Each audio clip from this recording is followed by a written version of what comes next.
Hello there, good evening. Welcome to Look North, our top story tonight. A new BBC documentary explores what it's like to discover you were conceived as a result of rape. We hear the harrowing story of Neil from Sheffield. For a good few weeks, I couldn't look at myself in the mirror. You just can't. I could be looking at the face of a rapist. The government pledges to change the law to recognise children born as a result of rape as victims. Also tonight, the homeless Bradford residents forced to sleep in their car a week after thieves stole cable from their block of flats. A Yorkshire success story, the company building the stage for the biggest music competition in the world. Happy birthday to you. And 90 and not out, the Yorkshire umpire Dickie Bird celebrates his birthday with some of the most famous names in cricket. Well, the cloud took quite a while to clear across western parts, but this was Stannington in Sheffield just a few hours ago. Join me for the very latest forecast.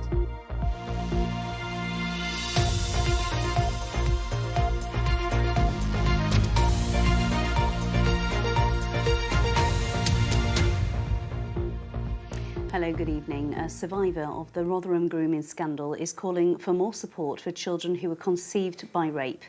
Sammy Woodhouse fell pregnant to her abuser when she was just 15. She's now made a BBC documentary in which she meets other mothers and children born from abuse, including Neil from Sheffield. We'll hear from Sammy and Neil in a moment, but first let's watch part of the documentary. You may find the subject matter distressing. Neil grew up adopted and traced his birth mother when he was 27. Hi, Sammy. Is it Neil? Yeah. It was then that he discovered he was born after she was raped by a stranger in a park. When you hear those words, it's like somebody's, almost like a video game, punched into your chest and ripped your inside out. Yeah. I just broke down, completely and utterly lost it. So I did meet with my birth mother, and one of the first things I said to her was, if I look like the man who did this to you, walk away. I don't want to bring that back. Yeah, and upset her. And what did she say? She said, it's fine, you don't look like him. That really changed things for me. Gosh, such a powerful moment. How difficult was it for you both to talk about your past?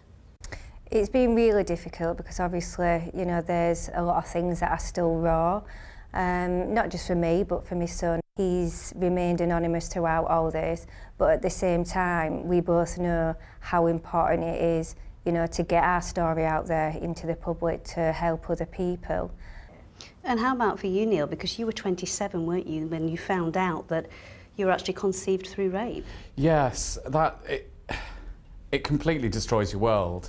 So I'm adopted, and you have this sort of image of what your birth family may be, and then all of a sudden you're reading in a letter, and it takes 3 seconds, 4 seconds to read those words that you were conceived through rape, and it destroys everything in just momentarily. But getting this out there means that other people know they're not alone. How did that news change the way that you looked at yourself? I won't lie, for a good few weeks I couldn't look at myself in the mirror. You just can't. I could be looking at the face of a rapist. It's been a long time, hasn't it, for you to come to terms with that, and a lot of therapy? Yes, I mean, it's 22 years ago that I found out, and I've done 3 or 4 years of therapy, and yeah, it's hard. And there's currently no support out there for children who are conceived through rape. Sammy, you told your son when he was 12. When is the right time to have that awful conversation? I think it all depends on people's individual circumstances. Now, I was in a situation where, you know, an investigation was starting, and in our community we was very, very well known. So even people in the community were starting to say things to him. So I didn't really have a choice, but what was really difficult is how do I tell him and what kind of language do I use? Because obviously I wanted to be honest. I wanted him to know what had happened and the acts that his dad had committed. And the reason why I call him Dad is because my son did have a very brief relationship with him when he was younger. My son is a part of him, and I didn't want my son to think You know, am I going to be a rapist like him? Sam, you're always advocating for change. What do you want to come from this documentary? I want proper support rolled out throughout the country. I want criminal injuries to recognise children born from rape as, you know, victims and receive compensation. I want a law put in place so rapists can't contact or have custody of our children through the family courts. And I also want children born of rape to be recognised as a hate crime when discriminated against. Neil, there is going to be a change in the law where children born as a result of rape will be recognised as victims. What difference will that make? It will be massive if the funding's there to provide mental health care, to pursue compensation through the courts, and hopefully it will enable training for bodies to provide support for children.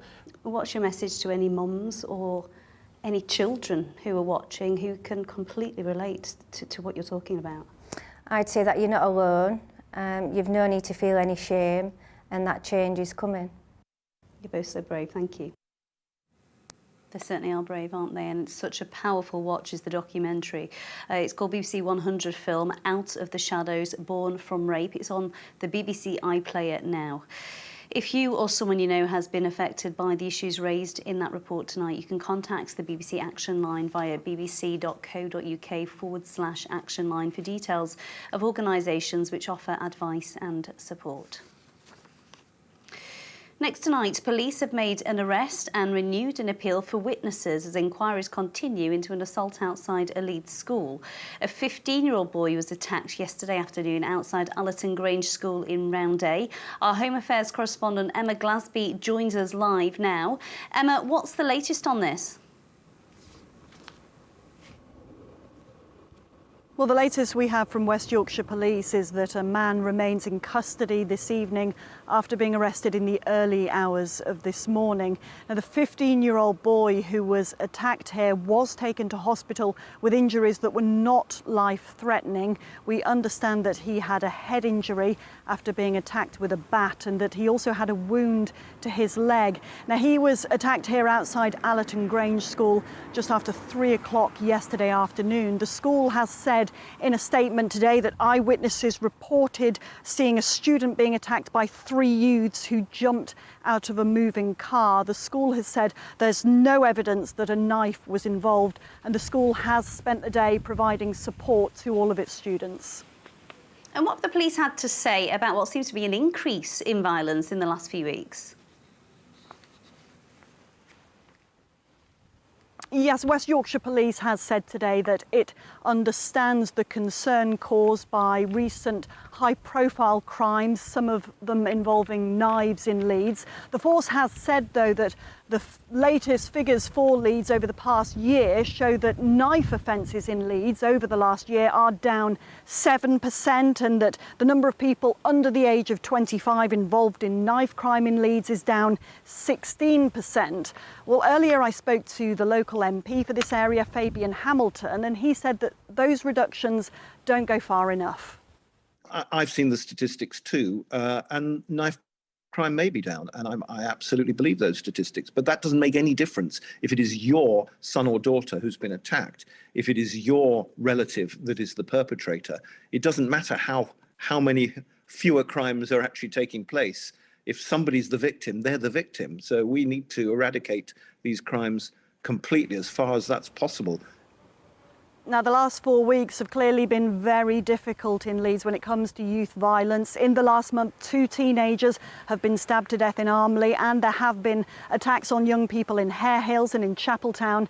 West Yorkshire Police is very keen to reassure people, saying that reducing offending and educating young people about the risks of carrying weapons are key priorities.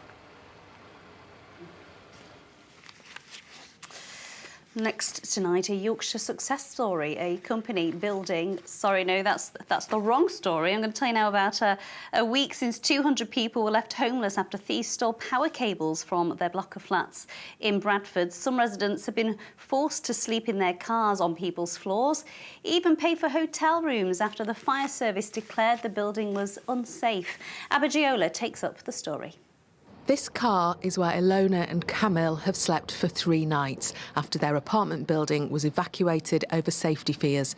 They scraped together enough cash for a night in a hotel, but they don't know where they'll sleep next. But the whole week was terrible. We were sleeping in the car. We were using public toilets to brush teeth, wash face, and we was asking friends to take a shower. So it was really, really difficult for us. I felt like a homeless person. Last week, West Yorkshire Fire Service told around 200 residents in the City Exchange flats to leave after thieves stole cables which damaged the electrical supply to the entire building. That left some people forced to sleep in cars, on friends' sofas and floors, or hotels. But hotel rooms are unaffordable for some. To stay in a hotel every day, it costs money, and we can't afford it. The hotel is like around £100 a day, and how I can afford to do this one, you know, is 1 week, then it's like a 700, and they probably is going to be more and more and more. Residents have been told any accommodation costs will be refunded, but only after an insurance claim is paid to the building's owners. The management company MLM have apologised to the residents and say they're trying to resolve the situation as quickly as possible, and they'll work with letting agents to coordinate a quick settlement of bills. I'm a little bit upset, angry, because it's about my partner.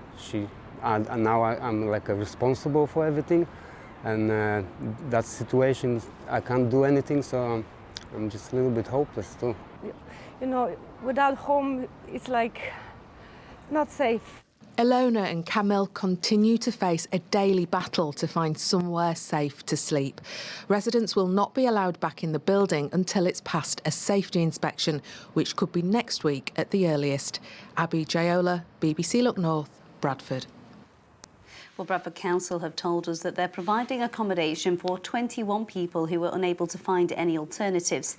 They say any City Exchange tenants who are having problems should contact them. A pollution incident that's killed hundreds of fish in a North Yorkshire river has been described by anglers as an environmental catastrophe. Several becks near Richmond that feed into the River Swale were said to have turned completely black. As Phil Connell reports, experts say years of work to encourage fish to breed in the river has now been lost. I got down here and it was a scene of just devastation. I couldn't believe my eyes. It was, says Ron Wood, a sight he'll never forget. Gillingbeck near Richmond, running black and full of dead fish. The stream was black from bank to bank, and as far as the eye could see, it was almost like an oil slick. In all, a 20-mile stretch of river has been affected, killing hundreds of fish in several different becks, all of which feed into the River Swale. The death of so many fish here is thought to have been caused on some kind of pollution that's entered the river further upstream. According to the Environment Agency, the discharge has now stopped and the river is running clear. They have launched an investigation though, and tests are underway to assess exactly how much damage has been caused. It's absolutely horrendous to see an environment absolutely trashed like this. And I guess now I've had time to think about it, anger. We're in 2023, there shouldn't be pollution flowing down rivers in this way. In recent years, tens of thousands of pounds has been spent here, improving the river's water quality and encouraging more fish to breed. An investment of time and money that many say has now been lost. We've spent hours and weeks, days, putting the improvements in place, chopping the invasive species back. Well, what's happened now, it's just set it all back, God knows how many years. We are determined to do what we need to do to get this back up and running, yeah. So we're not going to give up. For now, though, fishing here has come to an unexpected stop, an environmental disaster which experts say could take up to 10 years to put right. Phil Connell, BBC Look North, Gilling West near Richmond. You know that saying, you're never too old to try something new? Well, at the age of 97, World War II veteran Ken Cook has been learning how to drive a train for the first time. Let's take a look at him. Here he is, arriving in York Railway after laying a remembrance wreath in London. He travelled back from the capital with the drivers in a cab for a special commemorative For the Fallen locomotive. The journey was arranged for Ken by his friends. He's the last remaining member of the York Normandy Veterans Association. I was in from London to York. They're explaining all the signals, all the lights, quite a bit complicated, but they made it look easy. So you've enjoyed yourself? Oh, it was absolutely brilliant, you know. And do you fancy a new career, training as a Yes, I've told him, I said I'm going to go home today, I'm going to say to my dad, I want to be a train driver. Well, I think he's got it in him. He's sprightly, isn't he? It's just over 2 weeks until the coronation weekend. That's sprung up on us, hasn't it? And this year at the Harrogate Flower Show, they have a very royal theme. A huge floral coronation cloak was worn by a model, King Charles, to welcome exhibitors arriving, ready for the main 4-day event starting tomorrow. Harrogate-based floral designer Helen James designed the garment, which will be the centrepiece of the show. Beautiful. With less than a month to go till the Eurovision Song Contest in Liverpool, a Yorkshire company has worked flat out to build the stage for the event, on which 37 global artists will perform. Stage 1 Creative Services, based in Tockwith, is creating one of the entertainment's most complex stages for the world's biggest even music contest. Heidi Tomlinson has been behind the scenes. Designed to look like a wide hug, arms outstretched, these are computer-generated images of the Eurovision stage. The focus of attention for an audience of 160 million. That's a lot of pressure for the North Yorkshire company behind this impressive structure. I'm expecting it to be incredible. The scale of the thing is huge. It does fill the whole arena. We've done the stage, a satellite stage, we've done the green room at the back, and we've done lots of curved elements and sidewalls, so it really does fill the whole of the arena in Liverpool. It's taken 5 weeks to build, with staff working weekends to meet the deadline, creating one of the most complex stages for the world's biggest music contest has been a team effort. It began with engineer Cara Robinson, who converts the design into a feasible structure. Which bit will you be specifically looking at on the night? It's these side arms. They were the bits that I modelled and designed myself. Will it be nerve-wracking? Yeah, it will. I know it will work okay. It always does. After Cara's input, it's off to the machine shop where pieces of steel are cut. Get the drawing, pass it to the lads. Lads fabricate it, all gets checked off. Are you a Eurovision fan? To be fair, I've never actually watched it, but I'm going to watch it this year. Of course you are, you've got to. Need to look at us work. The actual stage has already gone to Liverpool, but we're not allowed to see it in situ as yet. There are a few extras being finished off back in Tockwith. So this is a rolled steel handrail, and this is going to follow the stage around. This is the back of the stage, and this will be on the green room, which is finished in a nice black primer. The front of it will be in a silver effect, which you'll see on the telly.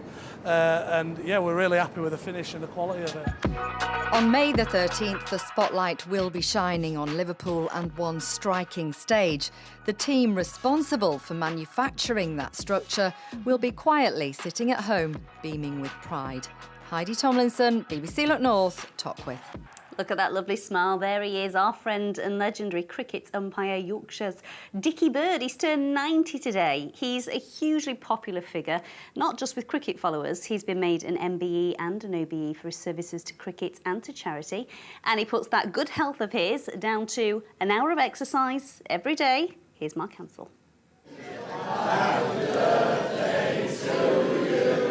90 years not out. Dickie Bird celebrated with hundreds of friends at Headingley today, marking his lifelong commitment to cricket.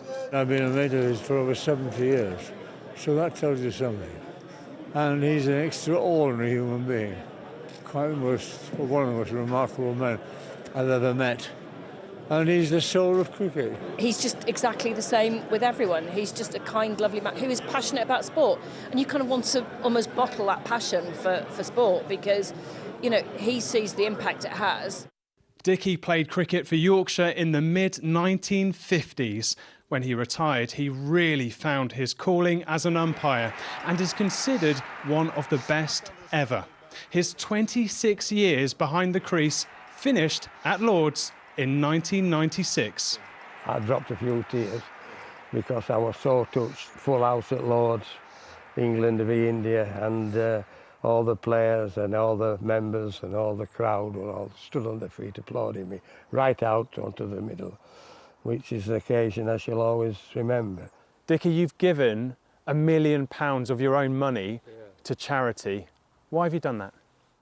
I go to the wards and I see these little babies, only that big, just born, and they've had an operation from the groin to the neck. And I see the babies who've gone over their operation, and that gives me more pleasure than anything else.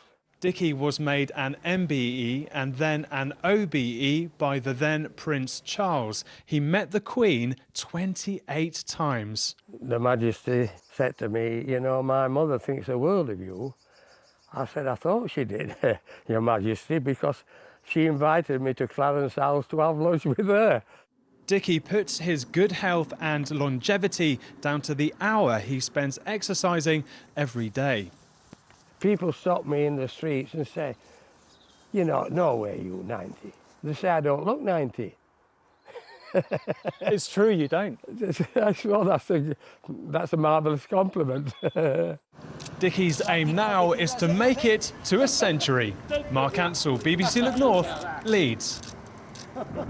Happy birthday to lovely Dickie. And no tears, Paul. We normally get a few tears from Dickie, don't we? I know, what an absolute superstar. Happy birthday to Dickie down in Barnsley, where, of course, it's been another sunny day. Let's have a quick look at a few of your pictures that you've sent in. The first one was a cloudy Rotherham. It took quite a few hours for the cloud to break up, but Jess sent that in from Rotherham before the sun broke through the clouds. Clumber Park is the next one, where the bluebells are out already, and the third one is an iconic view of Malham Cove. There can't be many prettier or better locations anywhere in Yorkshire. Keep the pictures coming in on Twitter, Instagram and on the Weather Watcher website. So tomorrow looks set to be another sunny day, a windy day. It really has been windy at times today, a chill wind, especially along the coast.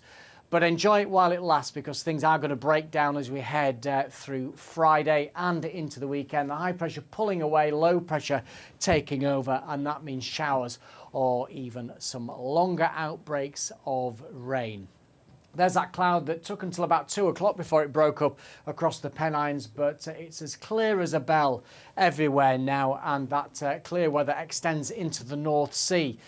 So basically this evening will be sunny, and then overnight it stays largely clear. We might see a little bit of upslope cloud across the Pennines, perhaps the Yorkshire Wolds, but many of us will be clear tonight. And if you're out of the breeze in rural locations, there could even be a touch of ground frost with temperatures around 1 or 2 Celsius. Tomorrow's high water times, another sunny but windy day along the coast. Scarborough 5:07, Bridlington at 5:30. So a little bit of low cloud to clear away, especially over the hills, but most of us waking up to sunshine, and it stays sunny right the way through the course of the day. It might turn hazy in the south later on, but it stays dry. Temperatures around 13 or 14 degrees. And then Friday in the weekend, unfortunately, it's more unsettled showers or longer outbreaks of rain. That's the forecast. Thank you. The sun was shining for the birthday boy, wasn't it? That's it from us.